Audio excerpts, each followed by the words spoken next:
Hello. Hello. How are you? I'm good. How are you doing? I'm doing well. Good. So you're working on your doctorate, huh? Yeah, slowly but surely. Good for you. Good for you. So you're I almost didn't- getting toward the end, right? Yes, I think next semester is when I start the actual writing and planning pieces. For your dissertation? Yep, Good. working on that. Do you have any ideas for that yet? Something with the lack of resources for mental health Oh, in public schools. I think that's going to be what I focus on. uh-huh. Good. You should probably look a little into the Chicago, wasn't it Chicago who just went on strike? Chicago, I'm not sure. I'll have to do that and see. And they went on strike so they could get more counselors and more mental health professionals in the schools. That was one of their biggest demands. Okay. So yeah, kind of look into that. Yes. All right. So what questions do you have for me? Right. Let me get them here. Okay. Okay. So why did you decide to pursue a doctoral degree? So when I was in Michigan, I was asked to adjunct a course at the University of Detroit and loved it and decided based on that experience to pursue a doctorate in curriculum and instruction. Okay. What challenges, if at all, did you experience during your coursework? Well, I went to the University of Virginia Curry School. I would say the biggest challenge was writing, right? So the intensity of the writing and the level of writing, because most of the faculty there really wanted their graduates to be able to publish. So the writing was pretty intense. And sorry, okay. One of my cats. Also, even in my master's program, nobody had ever talked about APA formatting. So when I went to UVA, they said, well, make sure your papers are APA formatted. So I had to teach myself all about APA, kind of steep learning curve. But other than that, statistics, my first stats class was a bit challenging, but I ended up loving statistics. So, it's just a matter of getting used to a new pace, I guess. Okay. How do you think you addressed those challenges? The writing, I just kept writing and using the feedback that the faculty gave. Outside resources. I also went to professional conferences, and when I would go to the professional conference, they would always have sessions for new faculty that wanted to write. So I would always go to those sessions like at AERA. Okay. And get as much exposure to experienced writers as I could. The statistics, I worked with an econ professor here at Randolph, actually. Oh. So she helped me, I basically became my tutor for my class. Yeah. All right. Please describe your transition from coursework stage of doctoral degree to the dissertation stage. Well, I was pretty, I guess, focused from the very beginning on the dissertation. So I knew that there was going to be a dissertation. So in every class that I could, I knew what my dissertation topic was going to be. So in every class where it was appropriate, I would research that topic. So my research was focused on Vygotsky's theoretical work. And so when I could, I wrote papers on Vygotsky. I read Vygotsky. So I started from the very beginning of my program. Okay. I've been trying to do that too. So hopefully by the end, it will all come together. Yeah, and that's really what happened. How does the dissertation phase of the degree differ from coursework? You're on your own. Okay.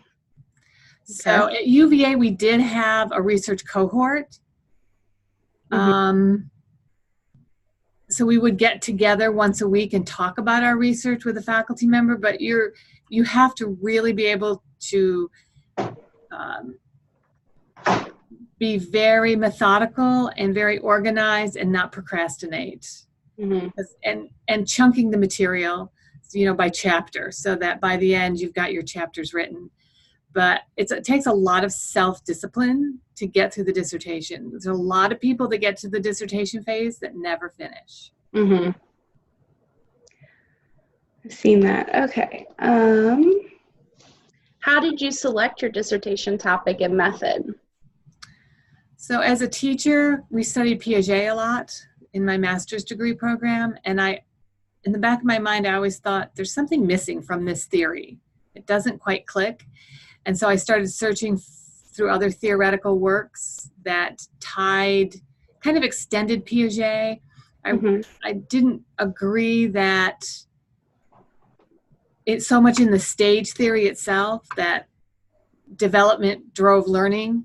And so when I found Vygotsky, who believed that learning drove development, it made a lot more sense. Education made a lot more sense to me.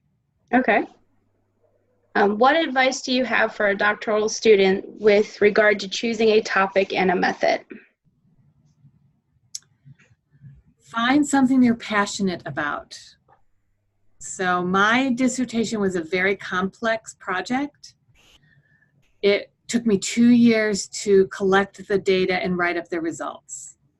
And I spent time in a classroom for the first year, collecting data, videotaping, working with this, collecting data on the students, observing the students.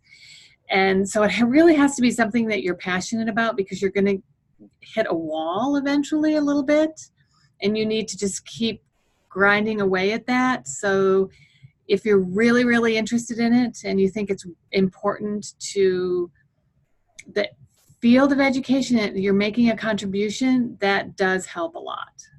Okay. What advice do you have for a doctoral student with regard to entering the dissertation phase? Kind of goes back to time management. Yeah, time management. Carefully pick your dissertation committee, right? Okay. So when I put together a dissertation committee, I interviewed a lot of faculty and made sure, one, they were interested in me succeeding as a student. Two, were somewhat interested in the topic and also could contribute when I had questions, right? So I did a mixed method. So I had qualitative and quantitative. So I made sure I had a stats person on board and I had a qualitative research person on board. Nobody knew much about my dissertation topic, which was also, I was the expert. So that did help in some respects. Mm-hmm. But people that can support you through the process and are very positive. Okay. Let's see. You already answered that one. Let's see. Describe your relationship with the chair and committee members during the dissertation and your relationship with them now. They're all retired. So none of them are still at UVA. I worked a lot with the chair of my committee. I would go to her house a lot. We would meet formally and informally. I haven't really kept in touch with them. Well, actually, 2 of them are no longer living. Remember, I finished my dissertation in 1997, so that was a while ago. But they were very supportive through the whole thing, both in informal and formal settings. They encouraged me to publish my work after I was finished with the dissertation. And also, the chair of my dissertation gave me good advice one time. She said, remember, this is not your life work. This is your dissertation. This is to show the committee that you can tie everything you've learned in your doctoral program together. You're articulate. You can argue a point. You can back up your research with a theoretical framework. And she said, because what gets a lot of people stuck on their dissertation is they view it as their big life work contribution to education. And if you view it that way, it's not ever going to be perfect. Mm-hmm. So you want to kind of keep a timeline in focus so that you have an ending point, because you can keep reading and reading and reading. And I remember the chair of my dissertation committee, she said to me, "You've read enough, Peggy. So stop reading. Even if people come out with new articles, use what you have, because you have enough information to move forward." Okay. Let's see. I did that. Is there any other additional advice that you would give doctoral students when selecting a chair or a committee? Make sure they get along with each other. They really need to not only support you, but they have to be willing to work as a team, because if they work as a team, then they're more likely to support you and with your end product. Okay. What was your experience like when proposing your development stage of your dissertation? So at UVA, we had to give a proposal defense to our full committee. So it was like a pre-dissertation defense. Just be really prepared and practiced. I practiced a lot with colleagues here, because I worked at Randolph when I was working on my dissertation. So I worked here full time, and just practiced in front of a lot of other colleagues and took their feedback and knew my stuff. I memorized a lot of researchers' names. So we had to do both orals and written exams at UVA. And so I was just made sure that I was extremely well prepared when I went into that proposal defense. Okay. What challenges do you think you faced when you were developing your proposal, and how did you address them? Getting through the IRB committee at UVA. It took me, because I was going into classrooms and I was videotaping children. So I had a lot of permissions to obtain. And I think my IRB was returned to me about 7 times.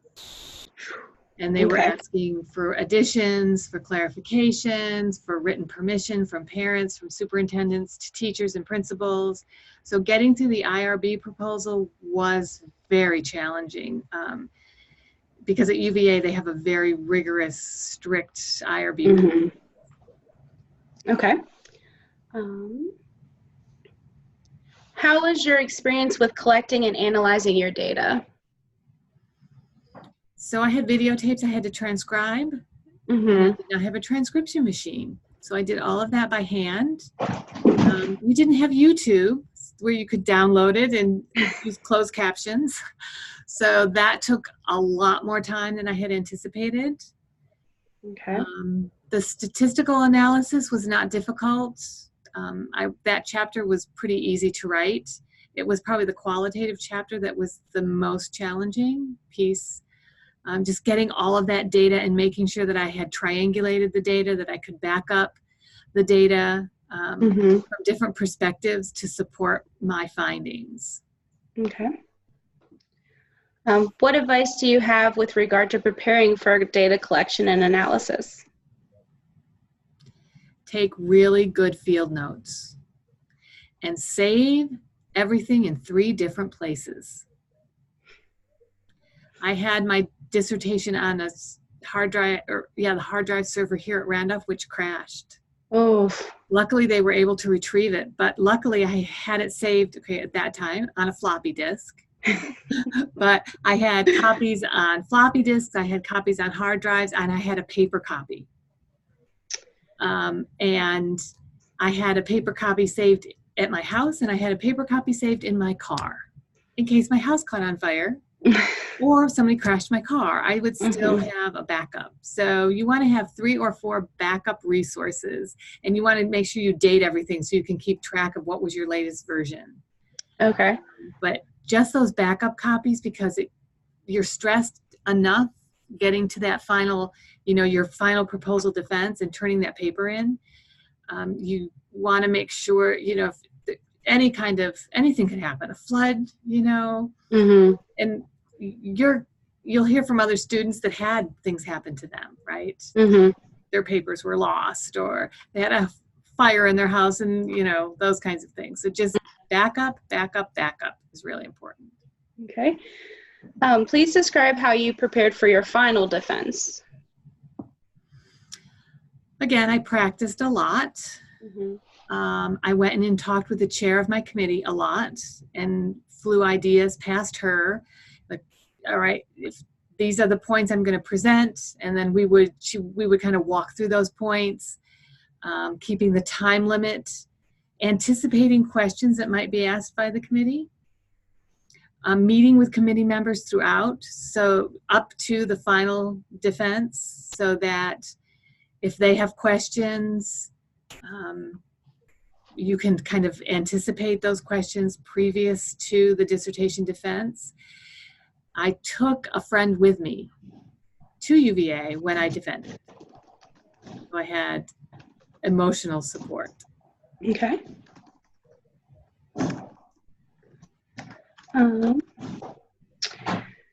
Describe your final dissertation defense.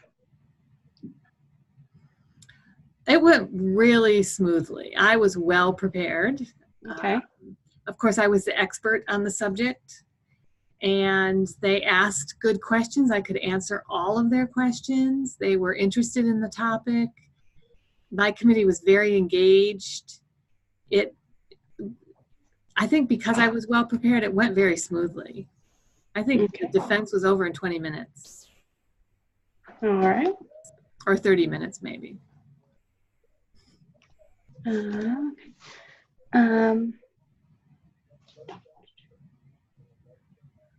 What do you contribute to being your persistence to complete your doctorate? I had my daughter. She was born in '93. And I would say that I thought it was really important for me to model to her, even though I graduated when she was 5 years old. Well, she was about 4.5, 5, but she now has her doctorate. Mm-hmm. So I think that's one of the things, even though it was hard, being a parent and finishing at the same time. But I really wanted to finish to show to be a model for her. Mm-hmm. Which panned out because she's now a doctor as well. Yeah. Looking back at the whole doctoral journey, what was your greatest challenge? Probably, and you'll probably face this, is that, and I now have a different perspective being on the other side of the desk, but Mm-hmm. you know, somebody would read my dissertation, they'd give me a comment, I would make the changes, they would read it again and make a comment and have me change it again. So it's kind of figuring out when to kind of say when, because you've got 4 different people reading it and they're all giving you different feedback, and sometimes that can be a little bit overwhelming. But to tell you the truth, the faculty at UVA were extremely supportive. Being a young mother was challenging. Because I was in Charlottesville a lot. I drove from Lynchburg to Charlottesville. The school that I collected my data was in Albemarle County. So I was there almost every day. So the travel was a bit of a challenge, but I loved what I was doing. So it's not, and I was passionate about it. So I don't have negative memories of the whole process. I have pretty positive memories of the whole process. Okay. What supports or strategies do you contribute to your success? Notes, very detailed notes, being very organized, and surrounding myself with positive people that believed that I could finish. And really asking questions of my committee, using my committee to bounce ideas off from, and going to professional conferences. I presented my work at AERA and got a lot of positive feedback from that. So that was also a good experience. Okay. Describe the role that your family and your peers took during your doctoral process. My husband was very supportive, right? So it took care of our daughter when I was not there. So I didn't have to worry about that aspect of it. here at Randolph, I think it was in the semester I was finishing, I went to part-time, and my colleagues here supported that decision, and that allowed me to finish. And then I had colleagues and friends that helped me with the statistics. They encouraged, they were supportive. They also, I did have a balance. So I tried to make sure that when I was working on the dissertation, that was my focus, but I also carved out time for family and friends. Mm-hmm. And that's important, to keep a balance, that if it takes you 2 years to finish your dissertation, and it took me 2 years. Now, I did spend a year collecting data, but it took me 2 years to write the dissertation. And I had another child in that time. So by the time I graduated, I had 2 children. Okay. What can individuals do to ensure that they are able to persist to complete? Stay close to the university. Stay close to your committee. I mean, communicate with them. I remember that I had one class left, and I was working on my dissertation, and my husband got a job offer in Raleigh, and my chair told me that people who move before they finish their dissertation, 95% of those people never finish. So we stayed. Mm-hmm. And just staying in communication with my committee was really important, so that you can use them to encourage you to finish, because they went through it. Mm-hmm. Sometimes it's hard when you're around people who haven't gone through the dissertation, even though they, sometimes they understand, but there's a limit to the experience, right? Because it's this huge, big project that you've undertaken. Mm-hmm. It's stressful, right? Because it's hard. Mm-hmm. Yeah. Yep. Let's see.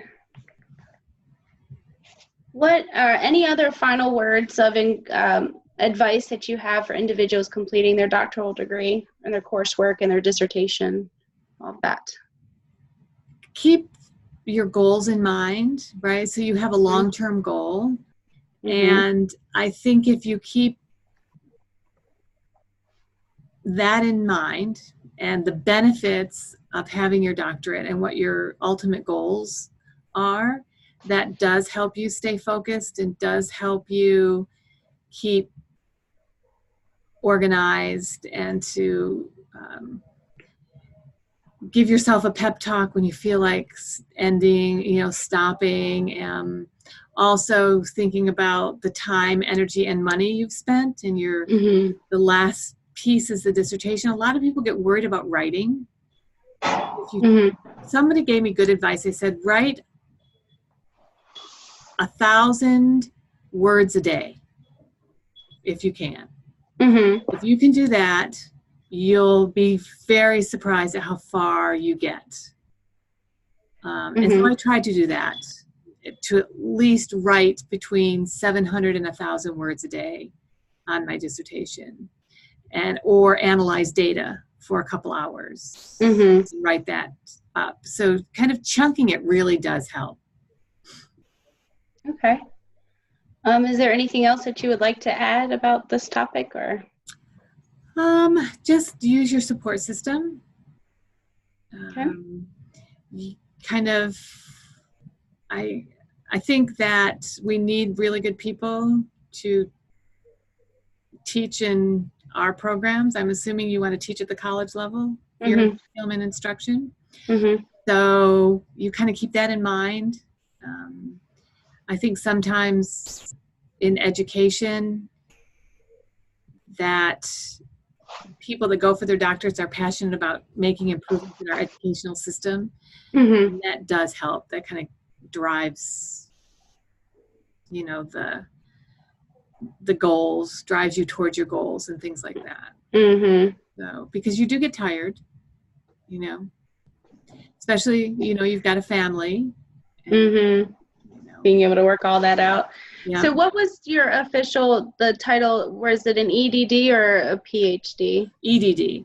So at UVA, and it's different now. So at UVA, actually the EDD was more difficult to get at UVA when I went through. So EDD candidates had to have a major area. So mine was curriculum instruction, and you had to take orals and comprehensive exams in that. And then you also had to have 2 collateral areas. So I guess consider them minors. So I had a minor in child development, child psychology, and I had a minor in leadership and policy studies. And we had to take comprehensive exams in both of those areas as well. Whereas the PhD candidates did one comprehensive exam in their major area. They've restructured a little, so it's not like that much anymore. But I didn't really realize until later, some people think that the PhD is more rigorous than the EDD, but I actually experienced the exact opposite at UVA. I think they're pretty comparable these days. Okay. From the time that you started your coursework, I know you said you took 2 years to do the writing of your dissertation. How long was that process? Let's see, I finished in 5.5 years because remember I took 2 semesters off to have 2 babies. So it took me a while. Okay. Yeah. And I worked full-time the whole time. Were you considered a full-time student the whole time as well, or? Yes, I was considered a full-time student until the dissertation phase. And I did, like at UVA, you had to be on grounds for a year. So you had to take 6 credit hours on ground. So I was driving back and forth, or maybe it was 9 hours on grounds for 2 semesters. So I would drive up, stay in a hotel over the weekends, that kind of stuff. But yeah, I worked full time, except for that 1 semester when I went part-time. Okay. And just one more question here. So did you have any scholarships or anything that helped you get through the degree? I did not. No? Okay. No. All right. No. I think I got everything. Oh, good. Thank you for letting me interview you. You're very welcome. And did you still want me to find out if Crystal was Yeah, if you don't mind, I'd like to hear somebody who just finished too, and where that's going. Okay. So is she, what's her last name? Howell. Okay, so she's the newest faculty member of our department, right? Okay. This is her 2nd year. Okay. So yeah, hers is also in curriculum and instruction, I believe. Okay. Yeah, out of Indiana. Yeah, she's in Indiana. So I'll ask her tomorrow. I'm going to write myself a note. But so you're moving into the dissertation phase? Next semester I start the writing pieces of it and getting into that. So yep, I just finished. I'm in the middle of qualitative research now, and I already finished quantitative. So. Okay, good. Oh, good. I'm glad to hear it. Trucking along. Yeah. So I will send you a link to this recording so you have it. Perfect. Thank you. You're welcome, Thank you so much. Have a good evening. You too. Bye-bye. Bye.